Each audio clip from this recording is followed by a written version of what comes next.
Oke, jadi tanpa berpikir panjang kita langsung saja masuk ke topik-topik yang mungkin sudah ditunggu-tunggu oleh Bapak, Ibu, dan teman-teman sekalian mengenai diabetes mellitus.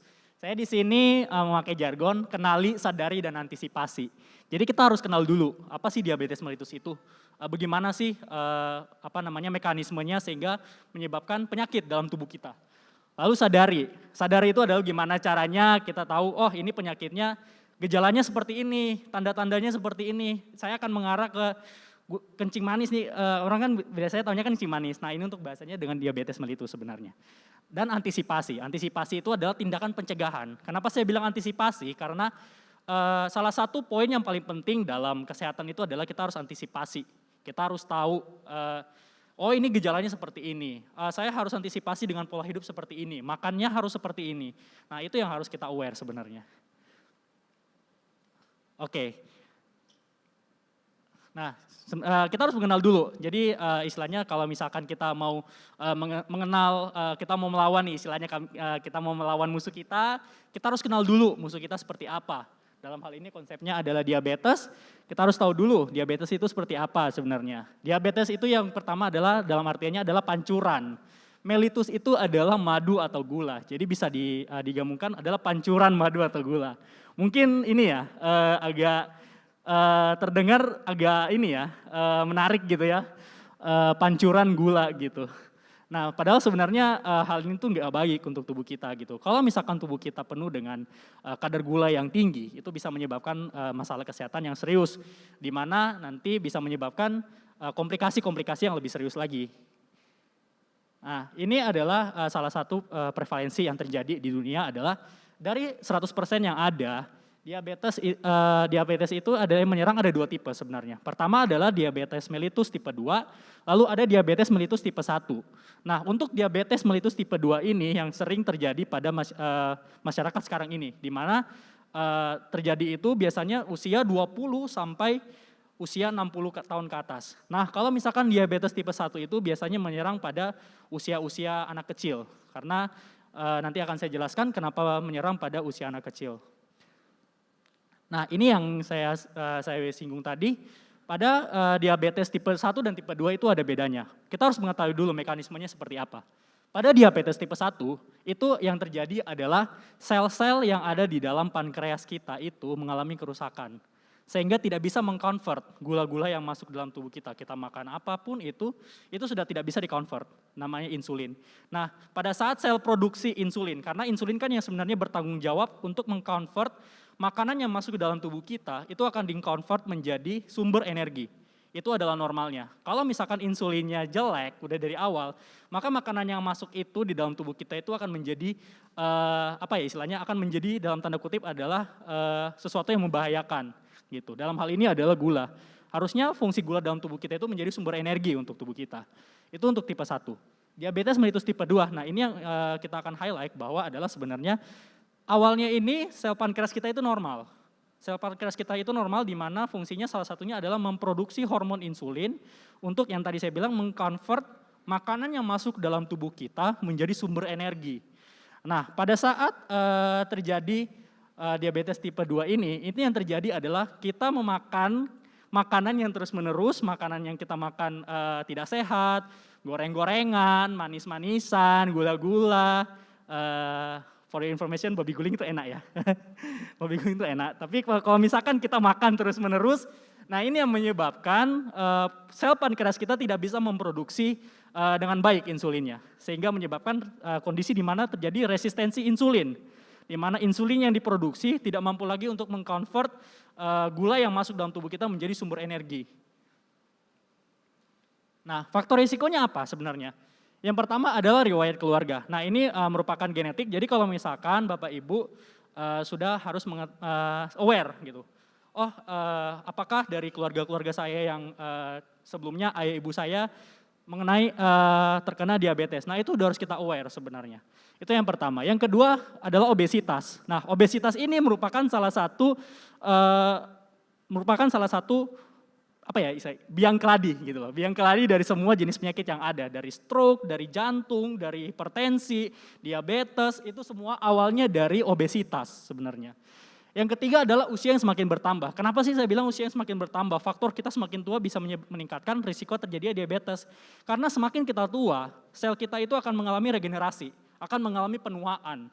Pada saat mengalami penuaan, akan tidak bisa terjadi lagi adanya produksi insulin yang maksimal. Itu yang ketiga. Yang keempat, kurangnya aktivitas fisik tentunya. Yang kelima, merokok. Sudah pasti suka mengonsumsi makanan berkolesterol tinggi. Yang tadi saya bilang ya, fast food, McDonald, KFC, babi guling gitu kan ya, enak ya. Lalu yang ketujuh adalah penderita hipertensi atau tekanan darah tinggi. Yang kedelapan, masa kehamilan biasanya itu disebut dengan diabetes gestasional. Lalu yang kesembilan, ras tertentu, 10, stres dalam jangka waktu yang lama. Nah di sini salah satunya juga saya mau highlight adalah poin nomor 10. Kenapa sih saya mau highlight? Karena usia sekarang ini kita dikenal dengan generasi yang super produktif istilahnya. Ya kan kita adalah orang-orang yang dipilih Tuhan, kita mau mengerjakan sesuatu yang berkat, tentunya pastinya ada kalanya kita akan mengalami stres gitu loh. Kita akan mengalami stres dan jika kita membiarkan itu dalam jangka waktu yang lama, nah stres ini yang nanti akan menyebabkan terjadinya peradangan dalam tubuh kita. Saat terjadi peradangan itu yang menyebabkan adanya resistensi insulin gitu. Sehingga insulin tidak bisa mengkonvert gula dengan baik menjadi sumber energi. Itu yang ke-10. Nah ini yang mau saya highlight sebenarnya, obesitas itu apa sih? Nah obesitas itu yang terjadi adalah pada saat tubuh kita mengalami peradangan dalam jangka waktu yang berkepanjangan. Itu yang pertama. Yang kedua adalah karena adanya penumpukan lemak yang terjadi dalam tubuh kita. Nah ini yang terjadi pada saat lemak terjadi dalam tubuh kita menyebabkan terjadi peradangan sehingga terjadi adanya kadar resistensi insulin. Sehingga menyebabkan pankreas itu tidak bisa memproduksi insulin dengan baik. Gitu. Nah ini yang terjadi jika kita mengalami obesitas bisa meningkatkan resiko yang pertama stroke, diabetes yang tentunya vena varicose, lalu tekanan darah tinggi, artritis, serta serangan jantung. Nah, kalau kita berbicara mengenai faktor resiko diabetes, kita harus tahu dulu mengenai obesitas itu sendiri. Karena ini merupakan salah satu yang tadi saya bilang di awal adalah biang keladinya. Biang keladi dari segala jenis penyakit yang tidak menular, seperti hipertensi, stroke, tekanan darah tinggi, yang diabetes, even diabetes pun itu merupakan komplikasi dari obesitas yang berkepanjangan. Nah, kalau kita berbicara mengenai obesitas, kita harus tahu dulu ada dua tipe lemak yang ada dalam tubuh kita. Yang pertama adalah visceral fat, yang kedua adalah subcutaneous fat. Nah, visceral fat ini sendiri yang terdapat dalam tubuh di dalam organ dalam kita yang paling dalam gitu. Nah, fungsinya itu sebenarnya sebagai proteksi untuk melindungi organ kita dari terjadi benturan, sebagai menjaga sistem pertahanan, sebagai membantu juga menjaga sistem pertahanan tubuh kita. Yang kedua adalah subcutaneous fat, itu yang biasanya kalau lemak-lemak bergelambir gitu ya, yang kita lihat apa gitu, itu adalah subcutaneous fat. Nah, yang menjadi masalah adalah visceral fat ini yang menyebabkan terjadinya komplikasi-komplikasi yang ada termasuk diabetes itu sendiri.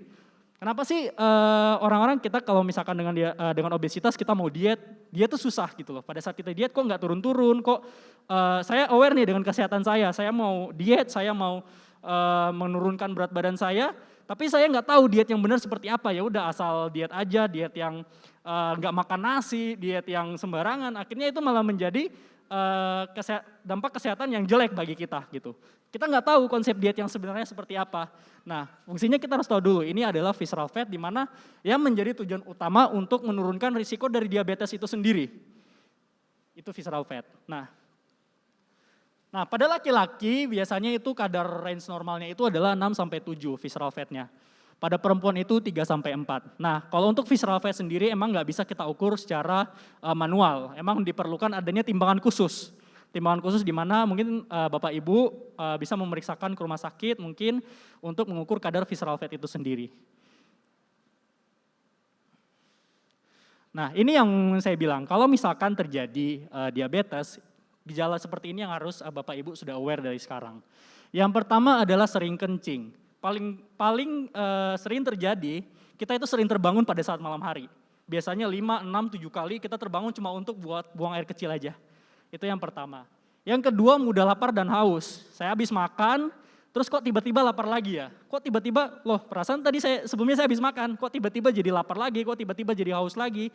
Nah ini yang terjadi pada saat pada kondisi diabetes mellitus yang tadi sebelumnya saya bilang, di mana insulin kita itu nggak bisa mengcover makanan yang masuk dalam tubuh kita, sehingga tidak bisa menjadi sumber energi. Nah pada saat tubuh kita kurang energi, itu yang menyebabkan respon supaya kita pengen makan lagi, pengen craving, aduh saya habis makan McD kok jadi sering lapar ya, oke saya makan McD lagi, saya pesan lagi gitu. Nah ini yang disebabkan karena tubuh kita itu kurang bagus, karena dalam fase diabetes tubuh kita itu sudah tidak bisa mengkonversi gula yang masuk dengan baik. Itu yang kedua. Yang ketiga adalah berat badan menurun. Nah ini saya bilang bukan berat badan menurun bukan karena ini ya, bukan karena ya tadi obesitas pengen berat badannya turun terus pengen sehat, bukan, beda ceritanya. Pada saat berat badan menurun ini sebenarnya disebabkan karena yang tadi harusnya gula itu sebagai sumber energi, itu malah menyebabkan otot kita itu menjadi menyusut. Gitu. Pada saat otot kita menyusut, berat badan kita juga akan ikutan turun. Pada saat otot kita menyusut, metabolisme tubuh itu nggak bagus. Karena harusnya otot itu sebagai fungsi untuk metabolisme dan pembakaran lemak secara maksimal. Pada saat gulanya tidak bisa dikonvert oleh insulin yang tadi, itu menyebabkan otot kita menyusut, sehingga berat badan kita menurun. Gitu. Nah, selanjutnya adalah penglihatan kabur. Nah, ini sebenarnya kalau sudah terjadi komplikasi. Nah, kalau misalnya tadi kan saya bilang diabetes adalah peningkatan kadar gula yang terjadi dalam peredaran darah kita, dalam sistem tubuh kita.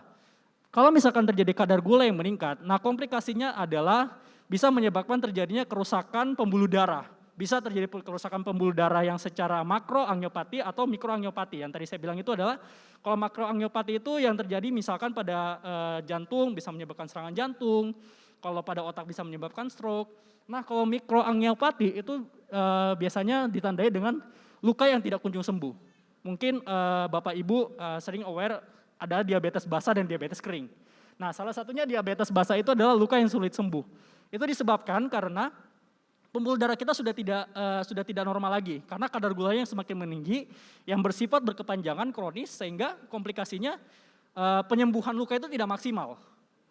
Kita kadang sering tidak aware ya, tiba-tiba saya habis menginjak batu atau sesuatu, lalu karena kadar gula yang tinggi itu, sistem saraf kita itu jadi berkurang. Respon sakit kita itu akan berkurang, kita nggak tahu kalau kaki kita sedang luka. Itu yang pertama. Yang kedua, kalau kita nggak tahu sistem kaki kita sedang luka, kita kan jadi nggak aware ya, kita jadi nggak obatin kaki kita. Nah itu yang bisa menyebabkan terjadinya infeksi, sehingga luka itu menjadi sulit untuk diobati. Nah itu yang terjadi pada komplikasi dari diabetes. Lalu cepat lelah dan cepat mengantuk. Nah ini mungkin teman-teman mulai aware ya untuk cepat lelah cepat mengantuk karena badan kita mulai kurang energi, sehingga emang kurang gula, sehingga emang jadinya jadi sering cepat ngantuk. Kalau pagi, padahal istirahatnya udah cukup ya tadi malam ya gitu. Paginya kok pas saya saat teduh kok jadi ngantuk gitu ya atau apa gitu ya. Nah itu salah satunya karena tubuh kita karena cepat lelah dan mengantuk gitu. Lalu yang kedua adalah, selanjutnya adalah gatal-gatal, terutama di sekitar kemaluan. Yaitu sebenarnya reaksi peradangan yang disebabkan karena pembuluh darah kita sudah tidak normal lagi. Karena kadar darah yang tinggi, gula darah yang tinggi. Nah, ini merupakan salah satu tanda-tanda. Kalau misalkan untuk ibu-ibu ya, atau mungkin aware ke teman-temannya mungkin pernah cerita kok bayi saya lahirnya lebih dari 4 kilo gitu. Nah pada saat bayi saya lahirnya 4 kilo itu kita udah harus aware. Mungkin sebelumnya kita nggak pernah periksa kadar gula, kita nggak pernah periksa di lab, kok tiba-tiba hamilnya jadi hamil besar gitu, kok bayinya 4 kilo gitu.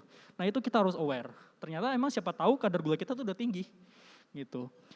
Yang selanjutnya adalah impoten, ya impoten karena bisa menyebabkan terjadinya maaf keretakan rumah tangga gitu apa gimana mungkin ya. Nah itu salah satunya juga komplikasi dari diabetes mellitus. Lalu adanya kesemutan juga. Nah ini merupakan sebenarnya tanda-tanda yang umum dialami pada penderita diabetes, di mana kok jadi sering kesemutan kaki saya, tangan saya jadi sering kesemutan, kok jadi kayak kerasa baal gitu ya, saya jalan kok nggak bisa menapak, rasanya kayak nggak bisa menapak gitu. Nah itu salah satunya harus kita aware. Apakah ini terjadi ada gejala atau enggak nih? Harus saya aware nih, apakah saya harus cek gula apa enggak gitu. Nah itu yang terjadi. Lalu selanjutnya, nah ini yang biasanya akan kami lakukan di rumah sakit pada saat Bapak Ibu mengalami keluhan-keluhan yang tadi saya sebutkan. Yang pertama adalah yang terjadi keluhan trias, yang tadi saya bilang adalah banyak makan dan minum. Yang kedua, banyak kencing dan terjadi penurunan berat badan. Kita makannya banyak, kok berat badan saya turun. Saya udah makan, kok turun 5 kilo, turun 4 kilo, turun 7 kilo gitu. Nah itu harus kita aware sebenarnya. Lalu banyak kencing. Yang tadi saya bilang, terutama pada saat malam hari, kita sering bisa terbangun sampai 5, 6, 7 kali cuma untuk buang air kecil aja. Lalu ditambah dengan keluhan tambahan-tambahan yang lain seperti kesemutan, penglihatan mulai kabur. Nah, lalu pada saat Bapak Ibu sudah mengetahui adanya, kok saya mengalami salah satu mulai ada keluhan-keluhan seperti ini ya, itu secara saya sebenarnya menghimbau untuk Bapak Ibu untuk segera memeriksakan gula darah di rumah sakit atau laboratorium terdekat. Yang biasanya diperiksa adalah pertama adalah gula darah sewaktu. Nah gula darah sewaktu itu biasanya emang kita tidak perlu puasa, kita bisa diperiksakan kapan aja. Nilai cut off-nya itu biasanya di 200. Kalau misalkan sudah lebih dari 200, gula bisa dibilang kita sudah mengalami prediabetes. Sehingga kita harus memerlukan pemeriksaan gula yang lebih lanjut lagi. Itu kalau gula darah sewaktu yang mungkin pernah kita sering diperiksakan dengan alat kecil yang seperti HP bentuknya. Nah itu biasanya kita diperiksakan gula darah sewaktu. Lalu ada namanya kadar gula darah puasa. Nah ini biasanya dilakukan Bapak Ibu harus puasa 8 jam dulu sebelumnya. Kenapa? Karena ini pengukurannya jauh lebih akurat. Karena pada saat kondisi tubuh kita tidak ada makanan yang masuk sama sekali, pada penderita diabetes kadar gulanya itu masih tinggi. Karena nggak ada, meskipun makanan nggak masuk, tapi kadar gulanya itu masih tinggi. Itu sebabnya kita perlu puasa terlebih dahulu untuk mengukur kadar gula darah puasa. Dan biasanya pengukuran ini jauh lebih akurat dibandingkan gula darah sewaktu. Nah ini yang mau saya bilang adalah komplikasi pertama diabetes mellitus. Yang pertama adalah koma ketoasidosis. Di sini di mana terjadi fase di mana pada saat kita mengalami komplikasi dari diabetes mellitus, kadar kita tuh akan tiba-tiba mengalami penurunan kesadaran. Pertama mengalami penurunan kesadaran, lalu habis itu kita menjadi kadang sesak, terus habis itu sehingga kita harus dialihkan ke rumah sakit karena kondisi seperti ini. Biasanya itu pada saat penderita yang mengalami koma ketoasidosis, mungkin Bapak Ibu bisa tahu dari pola nafasnya. Pola nafasnya itu akan menjadi cepat dan dangkal. Seperti itu. Itu kita udah mulai curiga, oh ini udah mulai bisa menyebabkan, siapa tahu bisa berlanjut lagi ke kondisi koma. Karena kadar gula yang tinggi. Biasanya pada kondisi seperti ini kadar gulanya itu bisa mencapai 400 sampai 500 gitu. Kadar gula bisa mencapai 400 sampai 500. Ada satu lagi kondisi di mana tubuh kita mengalami dehidrasi yang mendadak. Nah itu biasanya kadar gulanya itu bisa mencapai 600 ke atas. Nah meskipun misalkan kita sering minum apa gitu ya, tapi tubuh kita tuh mengalami dehidrasi. Nah itu merupakan suatu kegawat daruratan di mana Bapak Ibu harus langsung bawa ke rumah sakit supaya ditangani dengan segera. Karena kalau nggak cepat ditangani bisa berakibat fatal sebenarnya. Lalu komplikasi yang selanjutnya adalah kerusakan ginjal. Nah ini yang biasanya paling sering ya pasien dengan kerusakan ginjal yang berkelanjutan, sering cuci darah, itu awalnya itu berawal dari diabetes dulu. Berawal dari kok saya jadi sering minum, oh sehat ya saya sering minum dengan ini supaya ginjal saya sehat. Padahal itu merupakan tanda-tanda awal gitu dan harus diperiksakan sebenarnya. Nah itu dia. Yang kedua adalah infeksi. Nah ini yang tadi saya bilang, kalau misalkan kaki kita, misalkan kita sedang berjalan, kita menginjak batu atau apa, kita nggak akan merasakan adanya nyeri. Karena kadar gula darah dalam tubuh kita itu udah tinggi sehingga merusak sistem saraf kita. Kita nggak bisa merasakan nyeri, kita nggak akan men-treat luka kita nggak akan kasih antibiotik sehingga rentan terjadi infeksi. Kalau sudah seperti ini, itu adalah yang paling gawatnya adalah harus dilakukan amputasi. Kalau sudah nggak diamputasi itu bisa menyebar sampai kaki ke atas. Nah, lalu yang ketiga adalah impoten.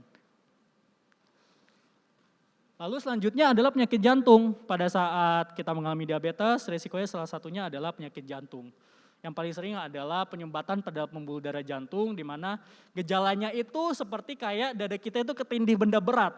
Kayak ada yang injek dan dia akan menyebar ke lengan kiri, menyebar ke leher, menyebar ke punggung, itu khas banget dengan jantung. Nah itu kalau misalkan Bapak Ibu atau menemukan ada gejala seperti itu, mungkin kerabatnya atau temannya atau keluarganya, itu harus segera dibawa langsung ke rumah sakit. Karena harus cepat, pada orang yang mengalami serangan jantung, kalau tidak ditangani dengan cepat, 5 menit saja atau 10 menit saja itu bisa berakibat fatal. Dan itu pengobatannya itu bisa berkelanjutan. Pengobatannya itu bisa lebih lama lagi kalau kita nggak tangani dengan segera. Lalu yang kedua adalah stroke. Yang paling bisa kita ketahui adalah pada saat kita sedang beristirahat, tiba-tiba kok sebelah tangan kanan kita kok lumpuh, kaki kanan kita kok lumpuh. Nah, itu kita harus curiga. Oh, siapa tahu ini stroke. Nah, itu harus dibawa juga ke rumah sakit. Lalu menyebabkan terjadinya kebutaan juga, lalu ada gigi yang sering goyang atau tanggal sebenarnya. Nah, untuk gambar selanjutnya mungkin saya mohon maaf dulu, saya disclaimer dulu kalau mungkin gambarnya ini mungkin agak sedikit kurang sedap untuk dilihat, tapi ini bisa menjadi aware untuk Bapak Ibu sekalian.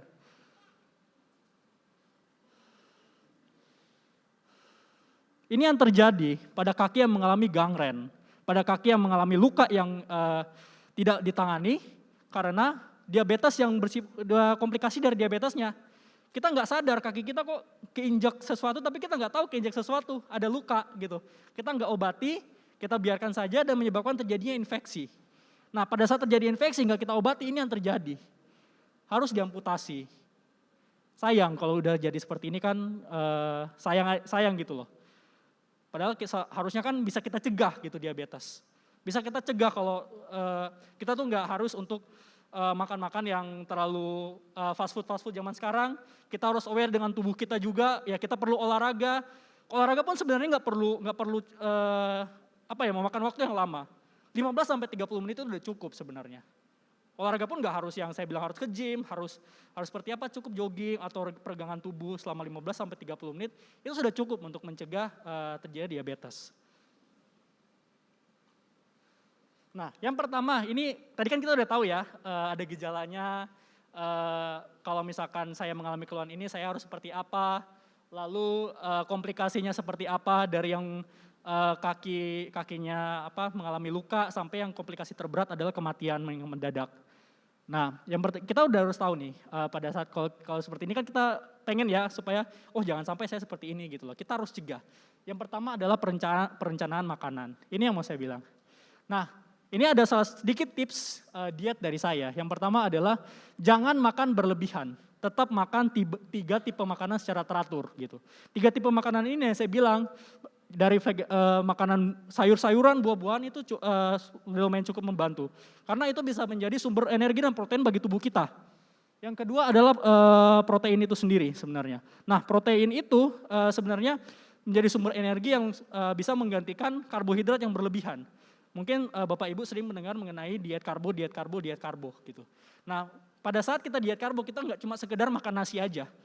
Nggak cuma sekedar nggak makan nasi, tapi kita harus memenuhi asupan tubuh kita juga dengan protein. Dan sebenarnya saya secara pribadi tidak prefer untuk Bapak dan Ibu tidak makan nasi sama sekali pada saat diet.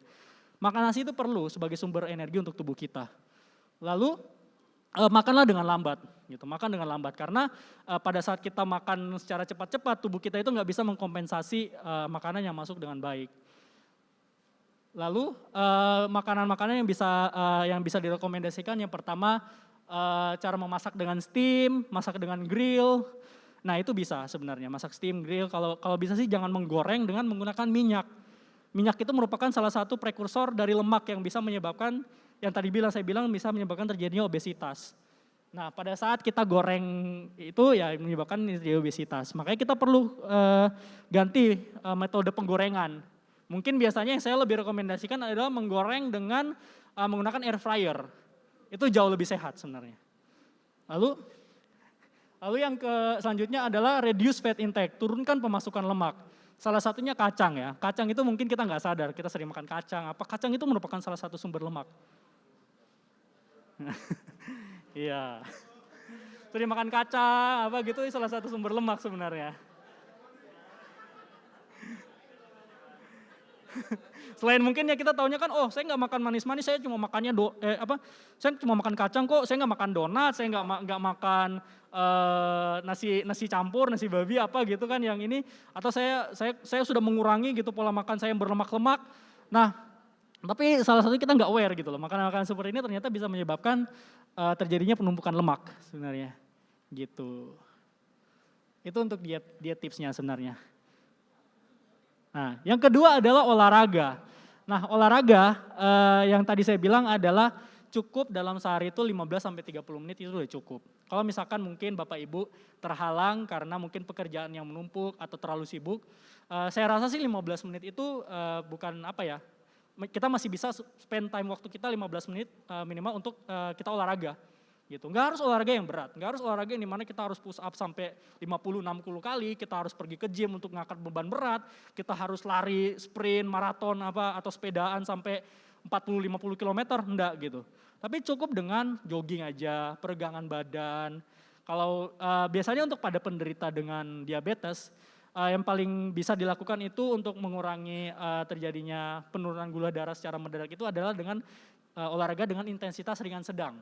Nah, intensitas yang ringan sedang tadi saya bilang contohnya salah satunya adalah tai chi.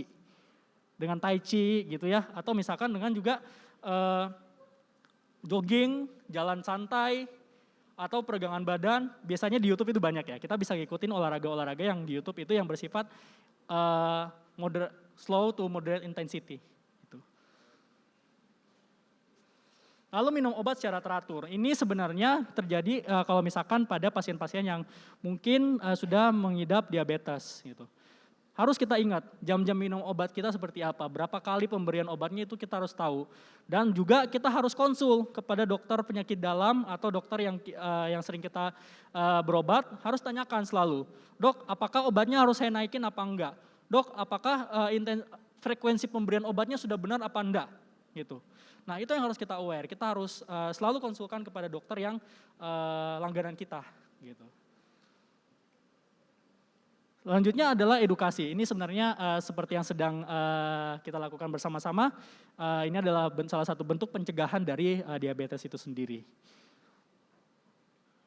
Nah, ini yang mau saya bilang adalah selalu memakai alas kaki kalau berjalan. Ya, siapa yang di sini kalau keluar rumah ke halaman cuma istilah orang milenial sekarang bilang nyeker gitu ya, nggak pakai sendal, nggak pakai sepatu, jalan aja keluar halaman gitu. Nah, itu kita harus aware gitu, kita harus hati-hati. Apalagi kalau sudah menderita diabetes, selalu menggunakan alas kaki kalau misalkan berjalan. Karena kita nggak akan pernah tahu gitu, kaki kita habis terinjak apa gitu. Lalu hati-hati saat memotong kuku.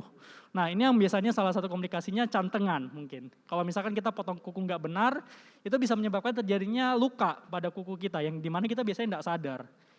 Nah, hati-hati, harus selalu hati-hati dalam memotong kuku. Harus tahu cara memotong kuku yang benar. Gitu. Kalau enggak, pertumbuhan kuku itu bisa menyebabkan terjadinya luka. Oke, ini merupakan pencegahannya. Jika kita sudah tahu tadi penanganannya seperti apa, lalu pencegahannya kita harus tahu. Ada namanya istilahnya guloh cisar. Bapak Ibu bisa searching di Google atau gimana, salah satunya ada guloh cisar. Yang pertama ada G itu adalah glukosa, batasi penggunaan gula. Donat-donat, yang manis-manis, pokoknya segala hal yang bersifat manis. Es cendol, apalagi coba sebutkan makanan manis-manis tuh. Yang manis-manis pokoknya segala hal yang bersifat gula gitu ya, kita harus kurangi gitu. Itu yang pertama. Yang kedua, batasi makanan yang mengandung asam urat yang tinggi gitu loh. Yang saya maksud di sini adalah jeroan. Siapa yang suka makan jeroan? Nah, suka makan sarden, burung dara, unggas, segala jenis unggas. Terus abis itu emping. Wah, kerupuk emping enak ya kalau kita makan sama soto ya. Kalau kita makan soto dengan kerupuk emping itu salah satu kadar asam uratnya itu tinggi loh. Nah, lalu yang ketiga adalah lipid. Hindari makan makanan yang berlemak. Nah, bisa dengan mengurangi makanan yang mengandung tinggi lemak seperti fast food zaman sekarang itu kadar lemaknya itu sangat tinggi gitu loh. Mungkin enak ya, kita bisa makan McDonald, kentangnya itu enak sih. Tapi kadar lemak itu tinggi, Bapak Ibu. Lalu yang keempat adalah obesitas. Nah, ini yang sebenarnya menjadi concern saya adalah obesitas itu sendiri. Kita harus mengontrol berat badan kita. Kita harus mengontrol kadar fat yang ada dalam tubuh kita. Lalu yang kelima adalah hipertensi. Nah, ini biasanya hindari konsumsi garam yang berlebihan. Siapa yang kalau makan suka banget sama asin-asin? Kalau makan tuh, itu ada yang ngacung di belakang. Siapa yang suka banget makan makanan yang terlalu asin? Aduh, kurang garam, tambah lagi. Tambah lagi. Itu bisa menyebabkan salah satu faktor risiko terjadinya hipertensi. Lalu yang keenam adalah ini udah pasti. Saya selalu bilang kepada Bapak Ibu, teman-teman atau siapapun yang kerabat saya adalah kalau jangan coba-coba untuk merokok. Hindari merokok. Karena merokok itu manfaat kesehatannya menurut saya tidak ada sama sekali. Tidak ada sama sekali, dan itu justru pada saat kita merokok itu kita dalam apa ya? Kalau misalkan saya boleh bilang, kita tuh sedang maaf kata mungkin ya, sedang mencemarkan tubuh kita. Padahal tubuh kita kan adalah bait Allah gitu. Masa kita mau merokok dengan mencemarkan bait Allah sih? Nah, seperti itu. Lalu yang 7 adalah inactivity, olahraga secara teratur. Bisa minimal 30 menit sehari, kalau misalkan Bapak Ibu juga enggak punya cukup waktu, cukup 15 hari juga. Dengan intensitas ringan sedang. Jadi enggak perlu olahraga berat, sekali lagi saya tekankan enggak perlu olahraga berat. Gitu. Yang ke-8 adalah stres, hindari stres, kalau misalkan mungkin banyak kerjaan atau apa, ya healing sekali-sekali, jalan-jalan ke Kintamani enak ya gitu ya. Itu justru perlu itu. Lalu yang ke-9 adalah stop minum-minuman beralkohol. Ya, ini dia. Yang ke-10, regular check up secara teratur. Biasanya kalau misalkan orang sehat itu paling bagus itu adalah check up-nya setahun sekali. Medical check up, jadi kita check up secara menyeluruh kondisi tubuh kita itu sedang mengalami apa. Kita bisa cek dari laboratorium, dari x-ray, dari pemeriksaan lainnya di mana kita bisa mengecek tubuh kita secara teratur. Itu biasanya idealnya itu adalah 1 tahun sekali. Tapi pada penderita diabetes biasanya pengecekannya itu dilakukan setiap sebulan sampai 3 bulan. Itu gunanya untuk mengontrol apakah kita sudah minum obat dengan benar apa belum. Apakah kita sudah menjalankan pola hidup yang sehat apa belum. Apakah kita sudah olahraga, kita sudah menjalankan pola makan yang benar apa belum. Gitu. Nah ini kembali tadi saya tekankan mengenai diabetes sekali lagi. Nah kalau misalkan Bapak Ibu aware sekarang ya, oke, saya harus menurunkan berat badan saya harus menurunkan kadar lemak saya harus hindari obesitas yang ada dalam tubuh saya sehingga saya nggak terkena diabetes. Nah karena diabetes itu relate banget gitu loh dengan tubuh kita. Nah saya mau diet gitu loh, saya pengen diet apa, saya ingin diet keto, saya ingin diet apa. Tapi kita harus tahu dulu konsep diet yang benar seperti apa. Jangan sampai kita diet itu tidak sesuai. Malah yang tadinya tujuannya untuk menyehatkan kita, justru malah membuat kita tuh semakin menderita gitu. Malah membuat kita tuh malah semakin sakit dengan diet yang tidak sesuai dengan proporsi tubuh kita gitu loh. Nah ini yang saya bilang, visceral fat itu susah untuk dihilangkan dengan diet-diet biasa aja. Perlu ada tambahan emang.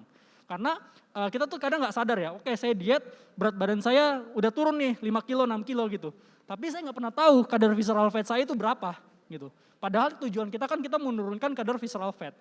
Nah itu yang harus kita aware bahwa tujuan kita untuk diet adalah visceral fat kita yang harus turun, fat loss kita yang harus turun. Yang menjadi masalah adalah untuk menurunkan visceral fat itu susah. Visceral fat itu diturunkan sangat susah, makanya perlu ada tambahan. Perlu ada dilakukan metode diet yang benar, metode olahraga yang benar, pola makan yang benar.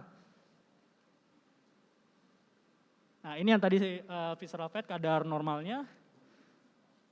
Nah ini yang mau saya bilang. Salah satunya pencegahan jika Bapak Ibu mau diet dengan benar untuk mengurangi obesitas. Ini diet tradisional yang mungkin sering kita jumpai.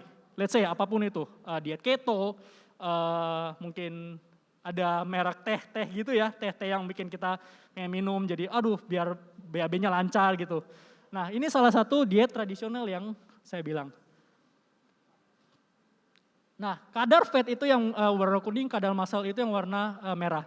Nah pada saat kita diet secara diet tradisional yang tadi saya bilang itu, yang mungkin selama ini Bapak Ibu pernah menjalani diet, ini itu akan yang menyebabkan berat badan kita sih turun, tapi fat kita turun, tapi muscle kita pun ikutan turun. Padahal fungsinya muscle itu adalah sebagai metabolisme, untuk memicu metabolisme dalam tubuh kita, supaya gula yang kita makan itu bisa dikonversi secara maksimal menjadi energi. Pada saat kita dietnya tidak benar, ini yang terjadi, otot kita menyusut. Kalau otot kita menyusut, pabriknya menyusut, bagaimana bisa terjadi pembakaran lemak secara maksimal. Nah ini yang harus kita aware, kalau kita dietnya sembarangan, kita nggak tahu cara diet yang benar harus seperti apa. Lalu ini yang diet modern yang harusnya kita tahu bahwa kalau kita diet, target kita adalah menurunkan fat kita, tapi membesarkan otot kita. Nah pada saat fat kita turun, muscle kita besar, itu pembakaran lemak itu akan terjadi secara maksimal. Pada saat pembakaran lemak terjadi maksimal itu yang menyebabkan emang visceral fat bisa turun secara perlahan-lahan. Cuma emang yang harus saya bilang adalah kita nggak bisa emang mengecilkan visceral fat secara langsung gitu loh. Nah, bagi Bapak Ibu yang mungkin mau mengetahui langsung, mengetahui lagi secara lebih lanjut mengenai perdiatan, mungkin setelah sesi ini bisa kontak langsung dengan saya, bisa kita bicarakan ya. Gitu. Ya. Ya, ini dia. Yang manis itu hidup, bukan tubuh. Tubuh jangan kemanisan dong. Gitu. Hidup yang harus manis. Kembali lagi saya bilang, tubuh kita itu adalah bait Allah. Masa sih kita mau mencemarkan bait Allah, which means tubuh kita yang dengan kita makan yang tidak teratur, kita olahraga, kita cuek-cuek, kita ya udahlah asal makan aja gitu. Bukankah kita adalah umat-umat Allah yang harus menjadi berkat gitu buat sesama.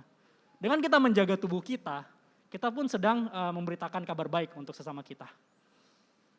Sekian dari saya, terima kasih.